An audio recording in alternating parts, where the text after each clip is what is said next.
সে অনেকদিন আগের কথা।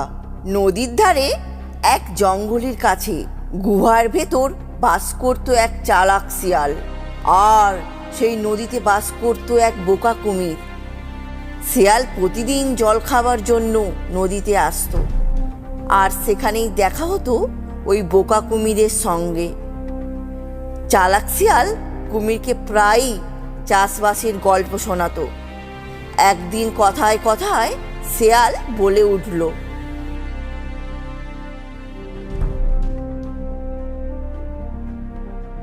কি খবর, কেমন আছো কুমির ভাইয়া?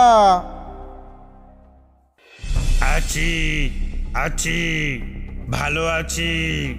তা তুমি কেমন আছো শিয়াল ভাই? ভালোই, আর এখন তো আরো বেশি ভালো আছি। চাষবাস যা করেছিলাম তা খুবই ভালো ফলন হয়েছে। সারা বছর খেয়ে দিয়ে যা বেশি হবে তা বিক্রি করে অনেক টাকা পয়সা পাওয়া যাবে। সেই কথা শুনে কুমির ভাইয়ের মন খুব খারাপ হয়ে গেল। চালাক শিয়াল বুঝতে পেরে চট করে বলে উঠল, কুমির ভাইয়া, কি হলো, কি চিন্তা করছো? আমিও ভাবছি যে চাষবাস করব।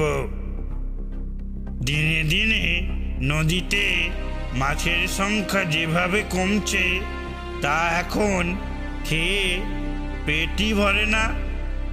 কিন্তু আমি তো কিছু চাষবাসের জানিই না, কিভাবে করব সেটাই ভাবছি। তোমাকে সে চিন্তা করতে হবে না, আমি তো আছি ভাইয়া। আমি বুদ্ধি দেব আর তুমি শ্রম দিয়ে কাজ করবে। তখন বোকা কুমির শিয়ালের প্রস্তাবে রাজি হয়ে গেল। একসাথে দুজনে গেল মাঠে চাষ করতে। কিন্তু কি চাষ করবে সেটা নিয়েই ভাবতে থাকলো তারা দুজনে। তখন শিয়াল বলে উঠল, তা কুমির ভাইয়া, চাষ যে করবে, গাছের কোন অংশটা তুমি নেবে আর কোন অংশটা আমাকে দেবে? তখন কুমির এক ফন্দি আঁটল। আমি গাছের আগার দিকটা নেব, তুমি গাছের গোড়ার দিকটা নেবে। চালাক শিয়াল তখন চালাকি করে বলে উঠল, এখন আলু চাষের সময়, আলু চাষ করলে ভালোই ফলন হবে। বোকা কুমির জানতো না যে আলু হয় মাটির নিচে, তাই সে না জেনেই রাজি হয়ে গেল। আচ্ছা, তাই হবে। এইবার বোকা কুমির কষ্ট করে মাঠে চাষ করে।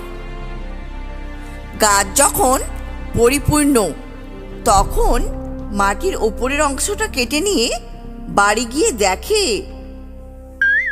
হাই হাই, এ কি হলো? আমি তো একটাও আলু পেলাম না। তাহলে আলুগুলো গেল কোথায়? যাই দেখে আসি শিয়াল কি পেয়েছে। মাঠে গিয়ে দেখে এতক্ষণে শিয়াল মাঠ থেকে সব আলু তুলে নিয়েছে। বোকা কুমির তখন মনে মনে বলে, আমি তো জানতাম না যে আলু মাটির নিচে হয়। শিয়ালটা আমাকে ঠকালো। এইবার বড্ড ঠকে গিয়েছি। আচ্ছা, আসছেবার দেখব শিয়ালটা কিভাবে আমাকে ঠকায়। এবার পরের বার হলো ধান চাষ। এখন কুমির মনে মনে ভেবে উঠল, আর কিছুতেই ঠকা যাবে না। তাই সে আগ বাড়িয়ে শিয়ালকে বলে উঠল, আমি গোড়ার দিকটা নেব আর তুমি আগার দিকটা নেবে। চালাক শিয়াল তখন খুশিতে হেসে বলল, আচ্ছা, তাই হবে। তারপর যখন ধান হলো, শিয়াল ধান সহ গাছের আগা কেটে নিয়ে গেল। আর কুমির তো একেবারে ভারী খুশি। সে মনে মনে ভাবছে আর হাসছে যে মাটি খুঁড়ে সব ধান তুলে নেবে। কিন্তু মাটি খুঁড়ে দেখে সেখানে কিছুই নেই, লাভের মধ্যে শুধু খড়গুলো পড়ে আছে।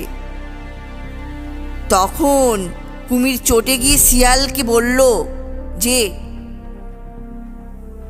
তোমার সঙ্গে আর একসাথে চাষ করব না, তুমি বড্ড ঠকাও।